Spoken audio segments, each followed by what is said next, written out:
मनस्पर्शीय कथा या चॅनलवर आपले स्वागत आहे. एक लग्नगाठ अशीही भाग 10. सानिकाचा पॉईंट ऑफ व्ह्यू. सानिका फुलपाखरू.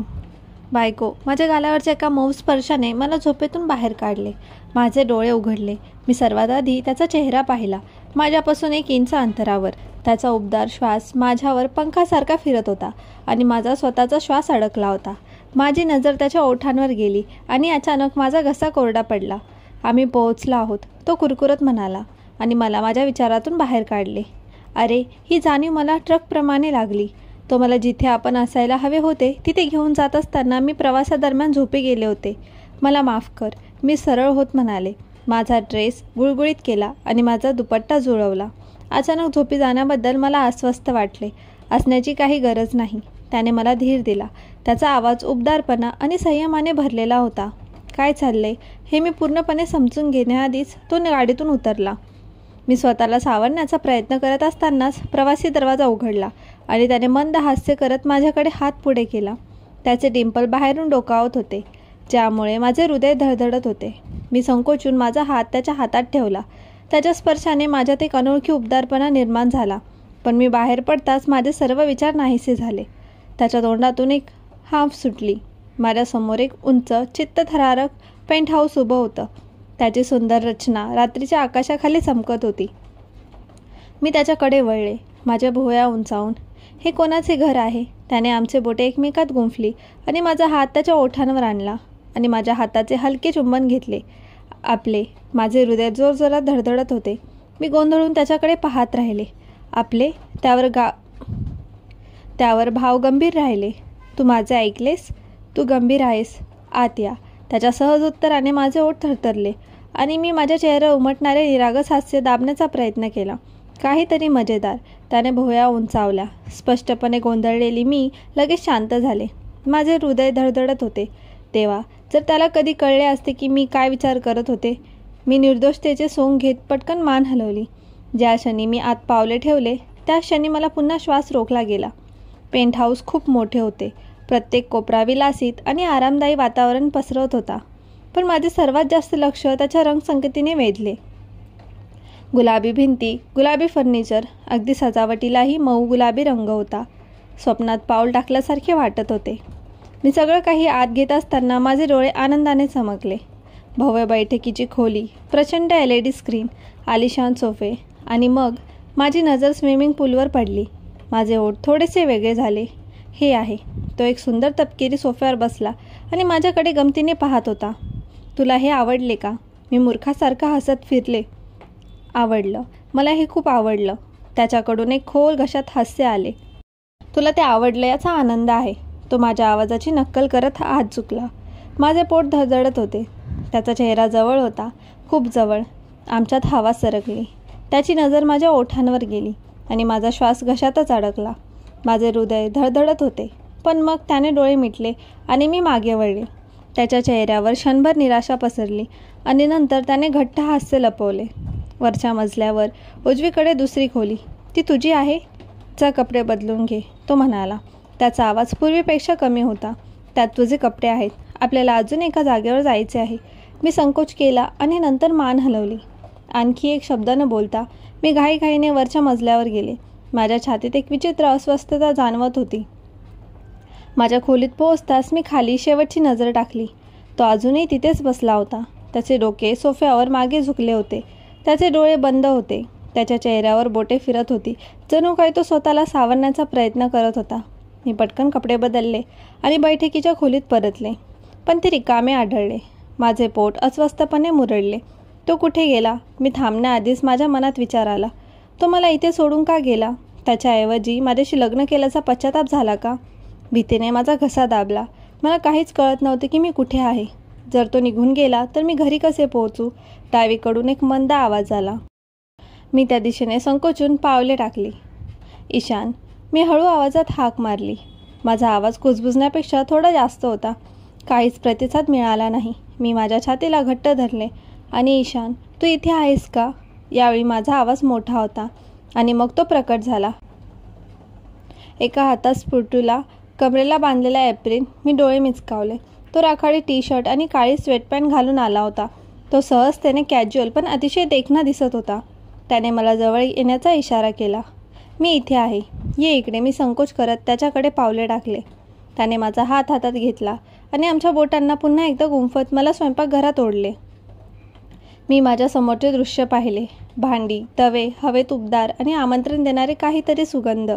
तू स्वयंपाक करतोस? माझा आवाज धक्कादायक होता. तो हसला. बटाट्याचे सँडविच आणि हार्ट चॉकलेट तुझ्यासाठी. त्याच्या लक्षात आले की मी कार्यक्रमात नीट जेवले नाही. माझा घसा घट्ट झाला. डोळे जळत होते. या छोट्या छोट्या गोष्टींकडे यापूर्वी कोणीही लक्ष दिले नव्हते. हो, माझ्या कुटुंबाचे माझ्यावर प्रेम होते, पण आईशिवाय कधी कधी कोणीही मला खरे असे लक्षात घेतले नाही. थँक्यू ईशान. माझा आवाज किंचित कर्कश झाला. त्याच्या भुवया कुरकुरीत झाल्या. अरे अरे फुलपाखरू, तू का रडत आहेस? त्याचे हात माझ्या चेहऱ्यावर आवळले आणि त्यांच्या अंगठ्याने माझे अश्रू पुसले. मी पटकन मान हलवली. काही नाही, मी एक दीर्घ श्वास घेतला. तुला जे लक्षात आले ते खूप अर्थपूर्ण आहे. आमच्यात शांतता पसरली आणि मग तो हसला. मी वर पाहण्याचे धाडस केले, पण तो माझ्याकडे त्या मऊ वाचताना येणाऱ्या डोळ्यांनी पाहत होता.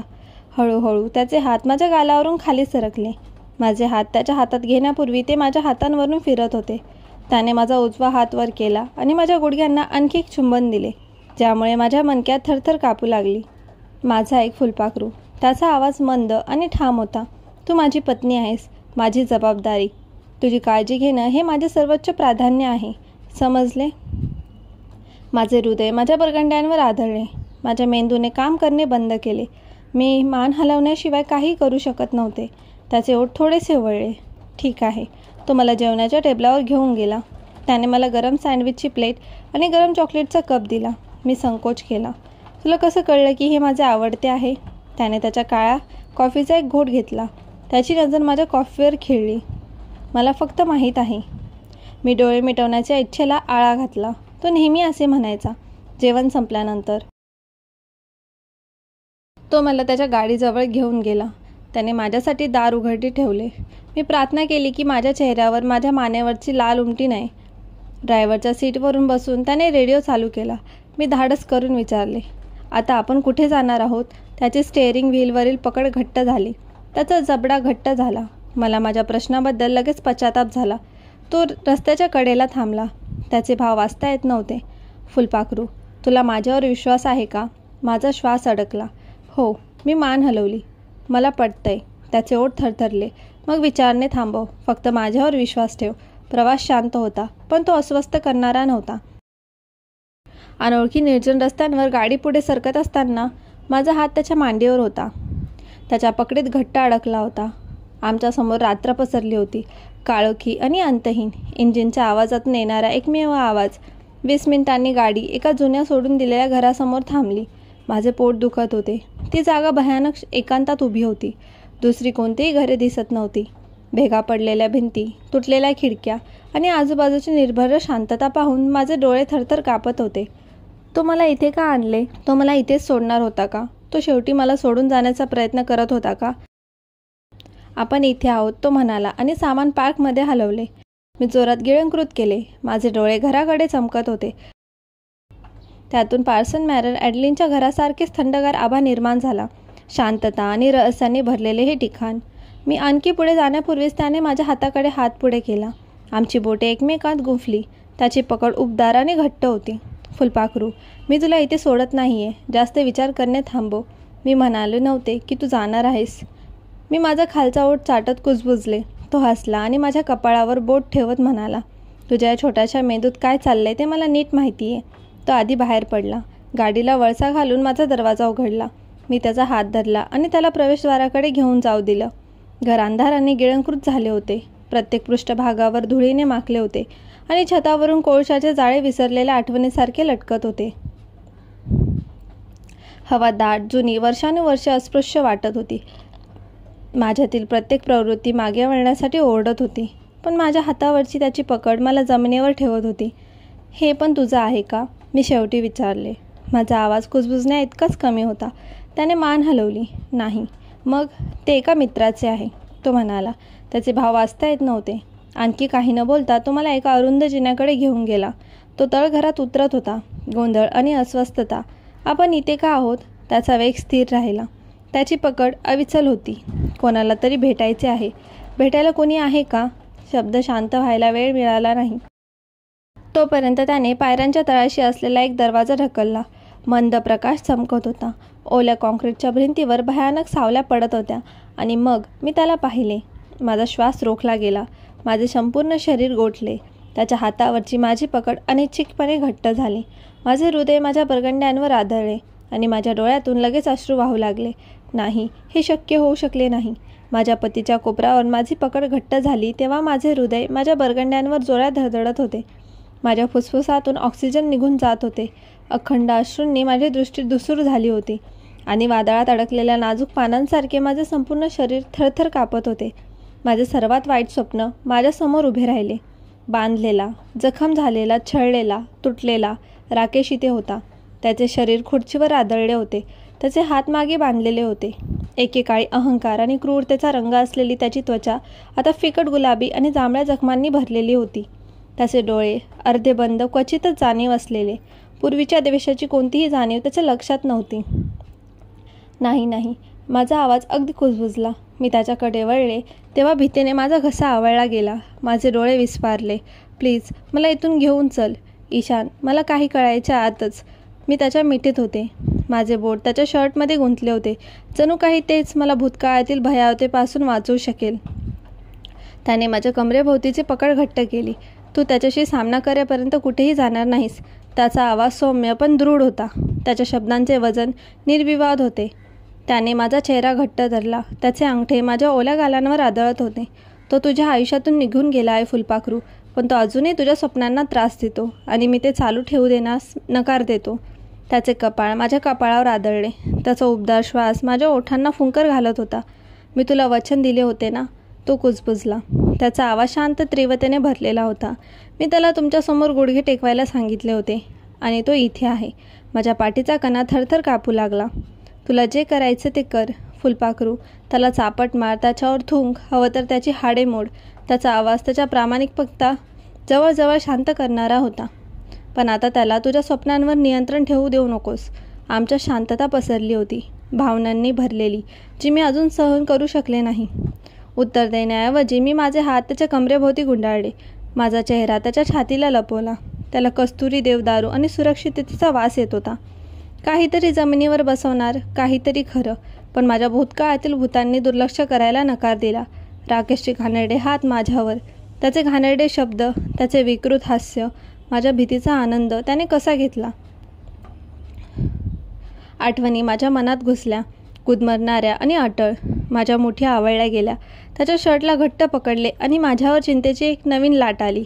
माझे गोंधळ जाणवत असताना त्याच्या बोटांनी माझ्या पाठीच्या खालच्या भागात हळूवार आश्वासक वर्तुळे काढली.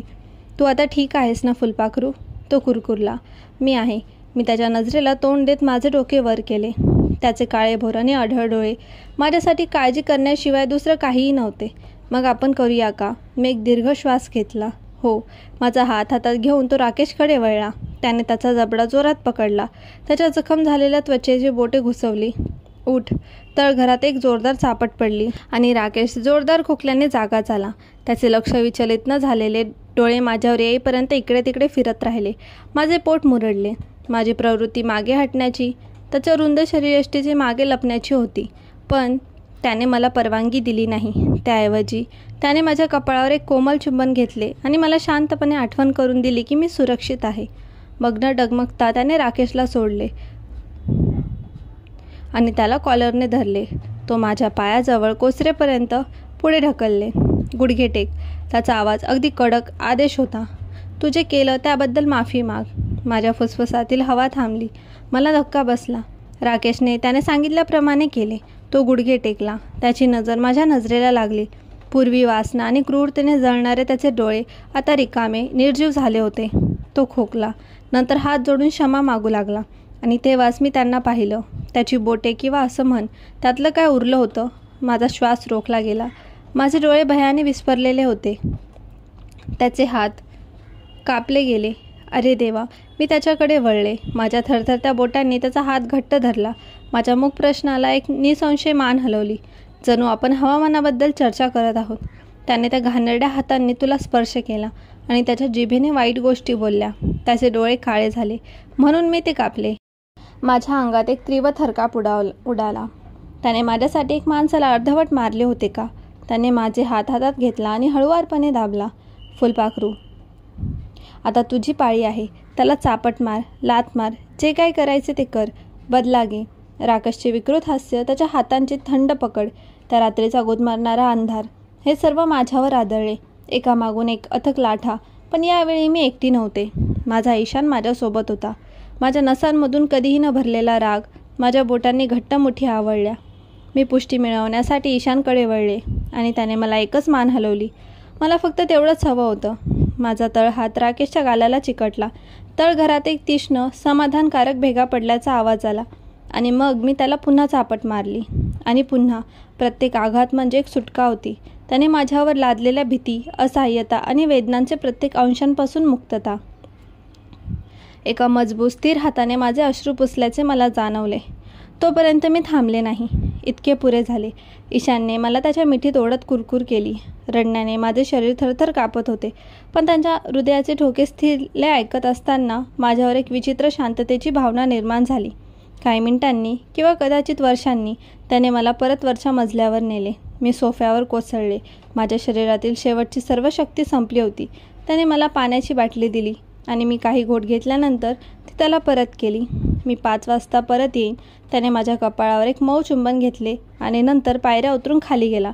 5 मिनिटांनंतर तो तळघरातून बाहेर आला. त्याचे भाव वाचता येत नव्हते. चल जाऊया. प्रश्न सौम्य होता, जवळजवळ संकोच करणारा. मी मान हलवली. हे लक्षात येताच मला हलके वाटले. माझ्या हृदयाचे ठोके सामान्य झाले होते. माझे हात थरथरणे थांबले होते. रडणे कमी झाले होते. त्याने आमची बोटे एकमेकात गुंतवली आणि मला दाराकडे ओढले. माझ्या ओठांवर एक छोटेसे स्मित उमटले. डबल चॉकलेट, तुझं आवडतं, थोडं हवंय. त्याने डोळे खेळकरपणे मिठी मारत कपाळ वळवले. माझ्या चेहऱ्यावर लगेच एक हास्य पसरले. मी कधी मोफत आईस्क्रीमलाही नाही म्हणू शकेन का? हो प्लीज, त्याला खोल. घशातल्या हास्याने माझ्या छातीत एक परिचित धडधड उडून गेली. कदाचित फक्त या रात्रीने मला तोडले नाही. कदाचित त्यामुळे मी अधिक मजबूत झाले. मी त्याला माझे सर्वोत्तम निरागस डोळे दिले. तेच डोळे जे माझ्या नवऱ्यावर नेहमीच काम करायचे. पण आई मात्र घाबरली नाही. तिने नापसंतीने मान हलवली. माझ्या नवऱ्याबद्दल बोलताना आमच्या रात्रीच्या आठवणी माझ्या मनात तरळून गेल्या. तो ज्या पद्धतीने माझ्यासाठी उभा राहिला, मला त्या गुदमरणाऱ्या घरात सोडण्याऐवजी आईस्क्रीमसाठी बाहेर घेऊन गेला, ते अजूनही अवास्तव वाटत होते. त्या रात्री आमच्यात काहीतरी बदल झाला होता. गेल्या आठवड्यात आमच्या नात्यात बदल झाला होता. ज्या मुलीवर तो प्रेम करत होता त्याऐवजी त्याच्याशी लग्न केल्याबद्दल मला वाटणारी अपराधी भावना आता कमी होऊ लागली होती. आणि त्याच्या उपस्थितीत मला कधी काळी त्रास होणारी चिंता कमी झाली होती. त्याने याची खात्री केली होती. मला आरामदायी आणि सुरक्षित वाटले याची खात्री करून घेतली होती. कधी कधी मला असं वाटतं की लग्नानंतर मी गमावलेला चुलत भाऊ किंवा बहीण मला परत मिळाले आहे. सानिका, एकदा तरी लहान मुलासारखं वागणं थांबव. तू 23 वर्षाची आहेस. आईने तिच्या कमरेवर हात ठेवत खडसावले. तिच्या तीक्ष्ण चमकाने मला गिळंकृत केले. शिवाय तू आता एक विवाहित मुलगी आहेस. बाईसारखं वागायला सुरुवात कर. आई सकाळपासूनच मला स्वयंपाकाचे धडे देऊन त्रास देत होती आणि त्रास देऊन मी त्याला त्याचे आवडते पदार्थ अगदी सुरुवातीपासून बनवायला भाग पाडत होती. ती म्हणाली होती शब्दशः, सानिका, तू माझे ऐकण्याचे वचन दिले होतेस म्हणून मी तुला आज ईशानच्या आवडते जेवण बनवण्याचा आदेश देत आहे. आता स्वयंपाकघरात जा. आणि अशा प्रकारे मी स्वयंपाकघरात अडकले होते कारण देवालाच माहिती आहे किती काळ बनवण्याचे कठीण काम सोपवले होते. 2 पदार्थ जे मी यापूर्वी कधीही चाखले नव्हते. मला छोले किंवा पुरणपोळीचा पीही माहीत नाही. पण तरीही आईने हे अशक्य आव्हान माझ्या हातात ठेवले होते. आता मी तुला आधी भिजवायला सांगितलेले तांदूळ घाल, ती गॅसवरील पाणी तपासत म्हणाली. मी तिच्या आज्ञेचे पालन केले. पण दर काही मिनिटांनी तिच्या दिशेने नाट्यमय विनवणीपूर्ण नजरा टाकल्याशिवाय नाही. तिने सहजतेने त्याकडे दुर्लक्ष केले. मी ट्रे परत शेल्फवर ठेवण्यासाठी उचलले तेव्हा ती माझ्या हातातून निसटली आणि जोरात आवाज करत स्वयंपाकघराच्या फरशीवर आदळली. आईचा तीक्ष्ण आवाज माझ्या कानात घुसला, ज्यामुळे मी भीतीने डोळे मिटले. गेल्या 5 तासात हा माझा 5वा अपघात होता. प्रथम मी एक भांडे जाळले, नंतर मी एक ग्लास फोडला आणि त्यानंतर एक कप. बराच वेळ व्याख्यानं दिल्यानंतर मी मिरची पावडरची एक संपूर्ण बाटली जमिनीवर सांडण्यात यशस्वी झाले. आणि आता हे. माफ कर आई, मी लाजाळूपणे म्हणाकार एक निष्पाप हास्य देऊन माझे कान धरले. तिने पराभवाचा ओसासा टाकला. कपाळावर हात फिरवत परत बसली. काम पूर्ण करण्याचा निर्धार करून मी तिच्या सूचना काळजीपूर्वक पाळल्या आणि शेवटी छोले घेतले. मी माझ्या दुपट्ट्याने कपाळावरचा घाम पुसला. स्वयंपाकघरातील माझे वाक्य संपले असेल अशी आशा होती. मी त्या अनंत काळासाठी बंदिवासात होते आणि एकही जीव माझ्या मदतीला आला नाही. आत्या काही वेळ माझ्या संघर्षावर हसत तिथून निघून गेली. तिने मदत करण्याची तयारी दाखवली होती, पण आईने तिला हाकलून लावले होते. तिथेच थांब. आईच्या आवाजाने मी पायरीवर थांबले. मी हळूच मागे वळले. एक घाबरलेलं स्मित हास्य केले. हो, मी तुला तुझ्या बाबांसाठी काही भजी तळायला सांगितले होते. ते 1-2 तासात जेवण्यासाठी घरी येतील. आतल्या आत कणले. मला वाटतं ती ते विसरली असेल. मी धापा टाकत गॅसवर एक तवा ठेवला आणि त्यात थोडे तेल ओतले. गोठलेले भाजी घेऊन मी एक गरम तेलात टाकले, किंवा असे म्हणा फेकले. मोठी चूक. माझ्या हातावर काही थेंब तेलाचे शिंपडले, ज्यामुळे मी वेदनेने ओरडू लागले. माझ्या डोळ्यात लगेच अश्रू आले. आईने माझ्याकडे धाव घेतली आणि माझ्या भाजलेल्या जागी पाहणी करताच तिने लगेच स्टोव्ह बंद केला. ते गंभीर नव्हते, पण दंश असह्य होता. आई, खूप आग होत आहे. मी शिंकले. माझ्या गालावर अश्रू ओघळले. तुझ्या खोलीत जा आणि थोडं मलम लाव. बाकी सगळं मी करेन, ती म्हणाली. माझ्या डोक्यावर एक हलके चुंबन घेताना तिचा आवाज मंदावला. मी तिच्या म्हणण्याप्रमाणे केले. मलम लावल्यानंतर माझ्या खोलीत परतले, पण माझा मूड आधीच खराब झाला होता. स्वयंपाकाचा थकवा, हातावर भाजलेले घाव, हे सर्व खूप जास्त वाटत होते. चादरीखाली श्वास घेत मी निराश होणे कुसासा सोडला. मग मला एक कल्पना सुचली. बसून मी माझा फोन घेतला आणि लगेच नीलमचा नंबर डायल केला. माझा हात किती दुखत होता ते मी तिला सांगू दे. आजचा भाग कसा वाटला कमेंटमध्ये नक्की सांगा आणि व्हिडिओला लाईक करा. चॅनलवर नवीन असाल तर सबस्क्राईब करा. पुढील भाग लवकरच येईल. धन्यवाद.